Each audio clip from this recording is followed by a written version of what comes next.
සිම්පතක් ඔයාගේ නමට ලියාපදිංචිලා තියෙන එක හරිම වැදගත්. ඒ වගේම ඔයාගේ සිම්පත අපි කියන්නේ මොන හේතුවකටවත් නන්නාඳුරන වෙන කෙනෙකුට මේ සිම්පත ලබා දෙන්නට එපා.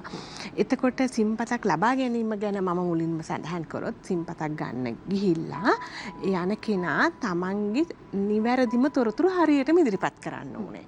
මොන යම්ම හේතුවක් නිසා හරි එයා වැරදි තොරතුරක් ඉදිරිපත් කරොත් වෙන කෙනෙක් වගේ පෙනී හිටියොත් ඒ වගේ දෙයක් වෙලා වැරදිකරු වුණොත් එයාට රුපියල් ලක්ෂයක් සහ මිලියනයක් අතර රුපියල් ලක්ෂයකට අඩුවක් නැති ලක්ෂයකට නොඅඩු මිලියනයකට නොවැඩි දඩයකට එයාට යටත් වෙනවා.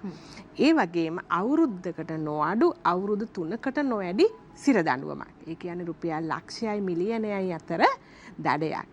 අවුරුද්දයි අවුරුදු 3යි අතර සිරදඬුවමක්. මේ දෙකෙන් එකක් හෝ මේ දෙකටම යටත් වෙන්න පුළුවන්. ඉතින් ඒ තරම් බරපතල කාරණාවක් තමයි අනුන් වෙනුවෙන් පෙනී සිටිලා අපි ගැන ව්‍යාජ තොරතුරු ඉදිරිපත් කරලා සිම්පතක් ලබාගෙන වරදකරුවෙකු වුණොත් අන්නේ ආකාරයට තමයි මේ අපේ විදුලි සංදේශ පනත දැන් වෙනස් කරලා තියෙනවා. ඒ අනුව නීති රීති සම්පාදනය වෙලා තියෙන්නේ.